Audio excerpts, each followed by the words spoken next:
अकबर ने आज्ञा की रसखान को,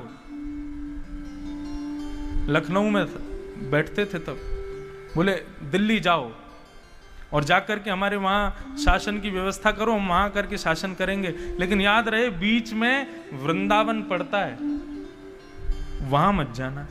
रसखान बोला क्यों? बोले वहां पर एक, हमने सुना है, सांवरा सलोना नन्ना सा टेढ़ी टांग वाला कोई बालक रहता है, वो एक बार जिसको देख लेता है, एक बार जिसको मिल जाता है उसको अपना बना लेता है। रसखान बड़ा पराक्रमी, बड़ा बलवान, बड़ा तेजस्वी।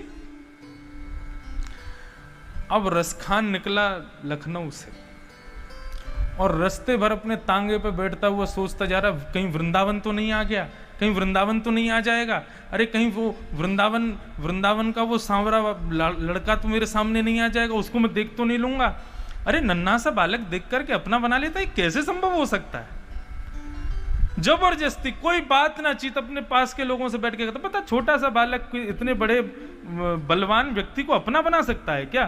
बोले नहीं सरकार, नहीं बना सकता। बोले वही तो मैं कह रहा हूं, सरकार मुझसे कह रहे थे वृंदावन मत जाना, लेकिन वो बालक अपना बना लेता है, अकबर कह रहा है, इसका मतलब कोई साधारण बात तो नहीं है। मतलब लखनऊ से लेकर के और वृंदावन तक एक क्षण के लिए भी उसके हृदय से भगवत स्मृति गई ही नहीं, सोचता ही रहा ऐसा कैसा बालक है, ऐसा कैसा बालक। अब जैसे ही वृंदावन समीप आया, सामने दिखाई देने लगा निकुंज वन वृंदावन का, भयभीत हो गया रसखान।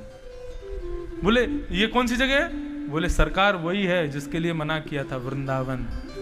अंदर नहीं जाएंगे हम लोग, बाहर से निकल जाएंगे सीधा दिल्ली के लिए। रसखान भयभीत हो रहा है, लेकिन उसके पग फिर भी वहीं बढ़ रहे हैं। जरा देखूं तो सही, एक बार देख लेता हूं, देख के तुरंत भाग जाऊंगा, उसके हाथ में नहीं आऊंगा मैं। एक बार मुझे दिख जाए वो है कैसा, एक बार मुझे दिख गया, उसको देख करके सीधा दिल्ली पहुंचूंगा और जाकर के अकबर को बताऊंगा, देखो मैं बाजी जीत के आया। और फिर एक दिन दोबारा आऊंगा, उसको पकड़ करके अपने साथ ले जाऊंगा। फिर मैं इस भावना से वृंदावन में जा रहा है रसखान। छोटी छोटी गलियां वृंदावन की, उनमें झांकता है, भीतर जाकर के देखता है कहीं यहां तो नहीं खड़ा, कहीं यहां तो नहीं खड़ा, अरे आगे मोड़ है, कहीं वहां नहीं खड़ा दिख जाए मुझको, तो पहले से ही सतर्क होकर जाता है, कहीं दिखते ही भग जाऊंगा। पूरे वृंदावन में घूम लिया, अंत में आकर खड़ा हो गया, कुछ नहीं मिला।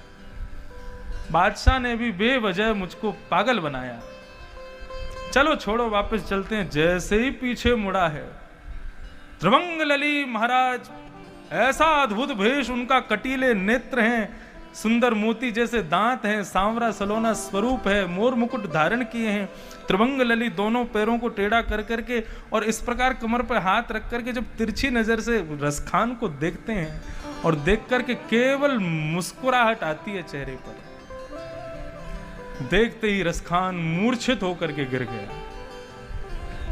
और जब होश में आया है तब सैनिक खड़े हैं, सैनिकों से पूछता है तुम लोग कौन हो, कहां से आए हो, क्या है, वो कहां है जो मुझे दिखा था। और उसको खोजने के लिए पूरे वृंदावन में घूमता है, पूरे ब्रज में घूमता है, अपने गले में तुलसी की मालाएं पहन करके रहता है, यमुना जी में स्नान करता है, ब्रज की रज में लेटता है, संतों को प्रणाम करता है, जहां बैठता है वहीं रुदन करता है, मुझे कब मिलेंगे, कब दिखेंगे। ऐसी रसखान की स्थिति हो गई। सब जगह भ्रमण करता करता करता करता भगवान की, लोग एक तुलसी की माला गले में पहनते हैं, रसखान पूरा शरीर में तुलसी की माला पहनता था। उसको किसी ने पूछा, रसखान तुम इतनी तुलसी माला क्यों पहनते हो? तब उसने कहा कि आप सब तो एक श्रेष्ठ कुल में जन्मे हैं, आपका तो परिवार भी अच्छा है, आपके यहाँ सब शुद्ध भोजन करते हैं, आप सब लोग तो एक श्रेष्ठ कुल के बालक हैं, आप लोग एक तुलसी भी गले में पहनोगे तो इस संसार रूपी सागर से पार हो जाओगे। लेकिन मैं तो एक म्लेच्छ खानदान में जन्मा हूं, मैं एक म्लेच्छ हूं, मेरे हाथ का तो स्पर्श भी भगवान को अपवित्र है।